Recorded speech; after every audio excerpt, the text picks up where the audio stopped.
Morning to my dear students. आज मैं आपके लिए क्वेश्चन लेके आया हूँ। जो क्वेश्चन बोर्ड परीक्षा में हमारे पूछे जाते हैं वो मार्कशीट में, उन्हीं क्वेश्चन में से मैंने एक क्वेश्चन निकाला है। ये क्वेश्चन कौन से सेक्शन में पूछ जाएंगे? ओ एम आर सीट वाले क्वेश्चन में पूछ जाएंगे, जब विकल्प दिए जाते हैं उसमें। तो उस विकल्प में ऐसा ही सेंटेंस आपको देखने के लिए मिलेगा। तो ये क्वेश्चन बच्चों आपके लिए है। सबसे पहले आप सॉल्व करेंगे, उसके बाद मैं सॉल्व करूंगा। क्वेश्चन क्या है, आइए हम क्वेश्चन के बारे में जानते हैं। क्वेश्चन हमारा ये है, ही हैज ए बुक। उसके पास एक किताब है। क्वेश्चन ये है, उसके पास एक किताब है।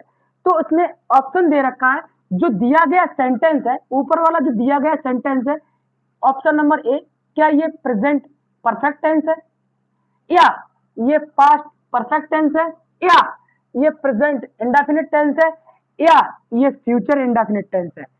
आपके लिए समय है सिर्फ और सिर्फ 30 सेकंड का। 30 सेकंड का समय है, बताएं आप। देखते हैं कमेंट बॉक्स में कौन पहले बताता है। जो बच्चा कमेंट बॉक्स में पहले बताएगा मैं उसका नाम लूंगा और मैं बताऊंगा इस बच्चे ने ये आंसर बता दिया है। अगर बच्चा क्लास लिख देता है तो उसकी क्लास का नाम भी लूंगा मैं। आपका टाइम स्टार्ट हो चुका है। आपके पास अब बची हैं 20 सेकंड। अब बची हैं आपके पास 15, और अब बची हैं आपके पास सिर्फ और सिर्फ 10 सेकंड। और इसी के साथ आपका टाइम हुआ समाप्त। इसी के साथ टाइम हुआ आपका समाप्त। कुछ बच्चे कह रहे हैं कि सर जी ये प्रेजेंट परफेक्ट टेंस है। कुछ ही नहीं, यहाँ पे बहुत से बच्चे इसी को टिक कर रहे हैं। तो देखते हैं क्या इसका आंसर ये सही है। लेकिन किसी भी बच्चे ने ये आंसर टिक नहीं किया है। अच्छी बात है, ये आंसर हो भी नहीं सकता, ये गलत है। ये आंसर हो भी नहीं सकता, ये तो गलत है। लेकिन कुछ बच्चों ने ये भी टिक नहीं किया है, क्योंकि यहाँ पे हैज प्रेजेंट में आता है, ये भी गलत है। लेकिन कुछ बच्चे इसे टिक कर रहे हैं। तो बच्चों मैं बता दूं, आप गलत बता रहे हैं। सिर्फ कुछ ही बच्चे इसकी तरफ देख रहे हैं, बल्कि देख भी नहीं रहे। आंसर इसका बच्चों एब्सोल्युटली राइट ये वाला है। इसका आंसर क्या सही है? ये वाला आंसर इसका सही है। कैसे सही है देखते हैं। ये आंसर कैसे सही है इसकी जांच करते हैं कि ये आंसर हुआ तो हुआ कैसे सही।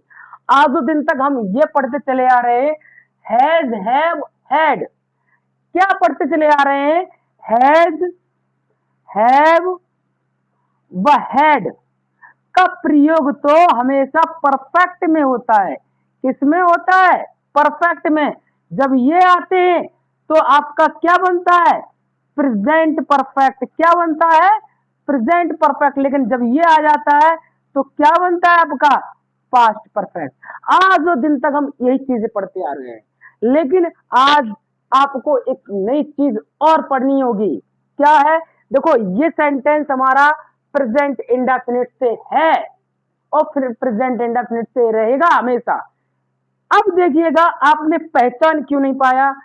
ऐसे सेंटेंस मैं दावे के साथ कहता हूं आज के बाद गलत नहीं होंगे, यदि आप इस वीडियो को पूरा देखते हैं तो आइए देखते हैं ये सेंटेंस आपसे कैसे गलत हुआ है। इस सेंटेंस की गलत होने के चांस क्या है। और ये मेरा फिर से एक बार वादा रहा है, यदि आप इस वीडियो को पूरा वॉच करेंगे तो आइंदा ऐसी गलती कभी नहीं होगी। ठीक है, चलिए देखिए क्या गलती आपसे कैसे हो गई। तो देखते हैं। सबसे पहले हम बता दें प्रेजेंट परफेक्ट के बारे में। प्रेजेंट परफेक्ट के बारे में बच्चों, प्रेजेंट परफेक्ट के अंतर्गत दो यानी कि दो शर्तें दी जाती है। क्या शर्तें? आपकी जो हेल्पिंग वर्ब होती है, हेल्पिंग वर्ब बच्चों हैज, हैव होती है। क्या होती है? हैज, हैव होती है। ये बात मैं भी मानता हूं। इसकी हेल्पिंग वर्ब क्या होती है? हैज, हैव होती है। और इसी चक्कर में आपने इस पे जाके टिक लगाया था, इसी चक्कर में। लेकिन दूसरी बात और याद रखिएगा, जो इसकी फाइनाइट वर्ब है, जैसे मैन वर्ब है, इसकी मैन वर्ब बच्चों क्या होती है, हमेशा वर्ब की थर्ड फॉर्म होती है। ये दो शर्तें आपने अवश्य पढ़ी होंगी। ये दो शर्तें अगर परफेक्ट टेंस पढ़े हैं तो इन दो शर्तों के बारे में आपने अवश्य जाना होगा। ठीक है, इन दो शर्तों के बारे में आपने अवश्य ही जाना होगा। तो आइए आइए अब हम देखते हैं क्या ये दोनों शर्तें, अगर आपने ये सेंटेंस बताया है सही है, क्या ये दोनों शर्तें इस पे लागू हो रही हैं। देखते हैं इस सेंटेंस में। देखो इस सेंटेंस में सब्जेक्ट कैसा है, सब्जेक्ट हमारा सिंगुलर है, तो सीधी सी बात है हैज आना एकदम करेक्ट है। हैज आना कैसा है, करेक्ट है। लेकिन बच्चों एक बात सोचिए, इस सेंटेंस में हैज तो आ गई, फिर मैन वर्ब की थर्ड फॉर्म कहां है। इस सेंटेंस में बच्चों सोचिए क्या नहीं मिल रही है, हमें मैन वर्ब नहीं मिल रही है। तो इस सेंटेंस में कहा दो शर्तें थी, अब बची कितनी, सिर्फ एक ही शर्त बची हुई है। कौन सी शर्त बची है, केवल हैज अभी तो आया है, मैन वर्ब की थर्ड फॉर्म नहीं है, और प्रेजेंट परफेक्ट में ये दोनों शर्तें दी जाती हैं, अर्थात इस सेंटेंस में दोनों शर्तें लागू नहीं हो रही हैं, इसलिए ये सेंटेंस आपका प्रेजेंट परफेक्ट टेंस नहीं है। बच्चों ये क्या नहीं है, प्रेजेंट परफेक्ट टेंस नहीं है, क्योंकि यहाँ पे मैन वर्ब की थर्ड फॉर्म नहीं है।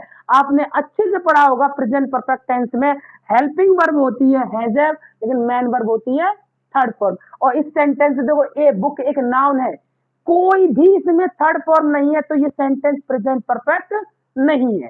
अब देखिएगा यहाँ पे हैज कहां से आ गई है वो देखते हैं, हैज कहां से आ गई है वो देखते हैं।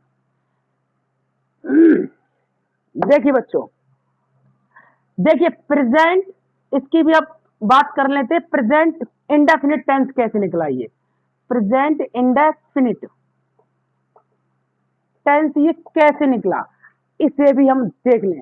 तो प्रेजेंट इंडेफिनिट टेंस के अफर्मेटिव सेंटेंस में, कौन से में, अफर्मेटिव सेंटेंस में ये कहा गया है कि सहायक क्रिया डू और डज का प्रयोग नहीं करते। क्या कहा गया है, सहायक क्रिया डू और डज का प्रयोग नहीं करते, बल्कि सिंगुलर सब्जेक्ट के साथ जो मैन वर्ब आती है उसकी हम फर्स्ट फॉर्म बल्कि सिंगुलर फॉर्म का प्रयोग करते हैं। ठीक है, तो यहाँ पे देखिएगा, यहाँ पे डू व डज का प्रयोग नहीं होगा, बल्कि सिंगुलर के साथ क्या होगा, जो वर्ब आएगी वर्ब की भी सिंगुलर फॉर्म आएगी। क्या आएगी, वर्ब की भी सिंगुलर फॉर्म आएगी। अब बच्चों मैं एक बात बता दूं, रखना, रखना की मीनिंग क्या होती है, हैव। रखना की मीनिंग क्या होती है, हैव। और हैव अपने आप में बच्चों कैसी है, प्लूरल फॉर्म है। कैसी फॉर्म है, प्लूरल। हैव अपने आप में कैसी फॉर्म है, प्लूरल, जो आपने परफेक्ट में भी पढ़ी है। लेकिन रखना की सिंगुलर फॉर्म क्या है, तो रखना की सिंगुलर फॉर्म होती है बच्चों हैज। क्या होती है, सिंगुलर फॉर्म हैज होती है। अब देखते हैं हम सेंटेंस, यही सेंटेंस देखेंगे। कौन सा सेंटेंस, यही, कोई और दूसरा नहीं, हम यही सेंटेंस देखेंगे। इसे ऑप्शन को खत्म कर देते हैं, ठीक है, ताकि हमारे पास स्पेस हो जाए और मैं आपको अच्छे से समझा सकूं। ठीक है, तो देखिएगा यहाँ पे मैंने सेंटेंस बच्चों दिया है आपको, वह एक किताब रखता है, वह एक किताब रखता है। ये सेंटेंस कौन सा है, देखो आपने बचपन में पढ़ा है, जिन वाक्यों के अंत में ता है, जिन वाक्यों के अंत में ती है, जिन वाक्यों के अंत में ते हैं शब्द आते हैं, तो ऐसे वाक्य क्या कहलाते हैं, प्रेजेंट इंडेफिनिट। कहां से प्रेजेंट परफेक्ट कहलाने लगे ये सेंटेंस। तो देखिए वह की मीनिंग हम क्या लगाएंगे, ही। और ही बच्चों हमारा कैसा सेंटेंस है, ही बच्चों हमारा सेंटेंस, सॉरी सेंटेंस कहाँ है, ही हमारा कैसा सब्जेक्ट है, ही बच्चों हमारा सब्जेक्ट सिंगुलर है। ही कैसा है, सिंगुलर। तो सिंगुलर के साथ जो वर्ब आएगी कैसी आएगी, सिंगुलर। तो रखना की सिंगुलर फॉर्म क्या होती है, रखना की सिंगुलर फॉर्म होती है हैज। क्या होती है हुआ, हैज होती है। तो अब देखिए एक किताब की मीनिंग ए बुक, एक किताब की मीनिंग क्या है, ए बुक। ठीक है, ये हमारा सेंटेंस था। तो ये सेंटेंस हमारा कौन सा हुआ सेंटेंस, प्रेजेंट, कौन सा सेंटेंस हुआ, प्रेजेंट इंडेफिनिट। ठीक है बच्चों, आप लगातार इन सभी वीडियो को देखते रहिए। अगर आप पूरा कोर्स देख लेते तो ये दावा है मेरा कि आपका रिजल्ट अच्छा होगा। और किसी को अगर रिजल्ट देखना है तो मैंने यूट्यूब पर ही एक पोस्ट डाल रखी है, उसमें जाके देख लेना। रिजल्ट इतना अच्छा मिलेगा, आपके होश उड़ जाएंगे। ठीक है, उसे अच्छे से देख लेना। अगर किसी बच्चे को उसका बच्चे का रोल नंबर चाहिए तो वो भी ले जाना।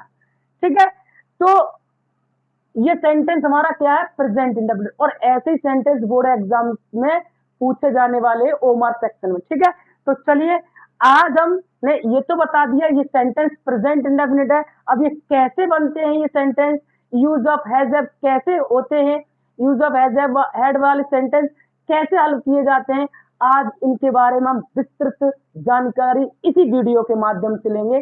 तो आप थोड़ी देर और इंतजार कर लीजिए। ये जो टॉपिक है आपका हमेशा हमेशा और जिंदगी भर के लिए टॉपिक आपका गुलाम बनने वाला है। ये पूरा टॉपिक मैं यूं ही सिखा दूंगा। ठीक है, तो आप बने रहिए। बच्चों एक बात यह है कि इस टॉपिक के लिए यूज ऑफ हैज हैव का जो टॉपिक है वो मैं नेक्स्ट वीडियो में सिखाता हूँ, क्योंकि ये वीडियो जो मेरी है वो ऑलरेडी 11-12 मिनट की बन चुकी है। ठीक है, तो अगर मैं टॉपिक भी पढ़ाता हूँ तो ये वीडियो थोड़ी बड़ी हो जाएगी। अगर मेरे द्वारा दिया हुआ कंटेंट आपको पसंद आता है तो इस वीडियो को लाइक करना तो बिल्कुल ना भूलें। और एक कार्य जो मैंने आपको एक मानवता का कार्य दिया है, कौन सा वाला, कि मैं आपको फ्री में टीच कर रहा हूं ताकि हमारे देश की जो पीढ़ी है वो पढ़ी लिखी हो सके और इंग्लिश में तो कभी मार खाए ही ना, यानी कि इंग्लिश ग्रामर से तो वो कभी डरे ही ना। इसलिए ये मैं कोर्स फ्री में आपको प्रोवाइड करा रहा हूँ, कोई पैसा नहीं ले रहा हूँ। तो आप भी कम से कम केवल एक ही बटन दबाएं, शेयर वाला, और अपने जो व्हाट्सएप में यानी जितने भी आपके कांटेक्ट में आपके फ्रेंड्स हैं, स्टूडेंट्स हैं, उन्हें आप ये वीडियो जरूर सेंड कर दें। और सभी से ये जरूर कह दें कि इस चैनल को सब्सक्राइब कर लीजिए, क्योंकि इस पे जब कभी वीडियो अपलोड की जाएगी तो उन्हें नोटिफिकेशन मिल जाएगा। और नोटिफिकेशन मिलने के लिए सभी स्टूडेंट ऑल बेल आइकन पे जरूर क्लिक कर दें। ठीक है, तो ये चैनल भी आगे बढ़ेगा, हमारी सेवा भी आगे बढ़ेगी। तो मुझे आशा है ये काम अभी आप जरूर करेंगे। मैं ये वीडियो अभी बंद कर रहा हूं, जस्ट इसी के बाद मैं आपको बताऊंगा यूज ऑफ हैजर्ड के बारे में। ठीक है, तो इस वीडियो को मैंने बताया like share and subscribe this channel तो अवश्य करना है। ठीक है, तो इतना करिएगा आप। तब तक मैं दूसरी वीडियो बनाता हूं।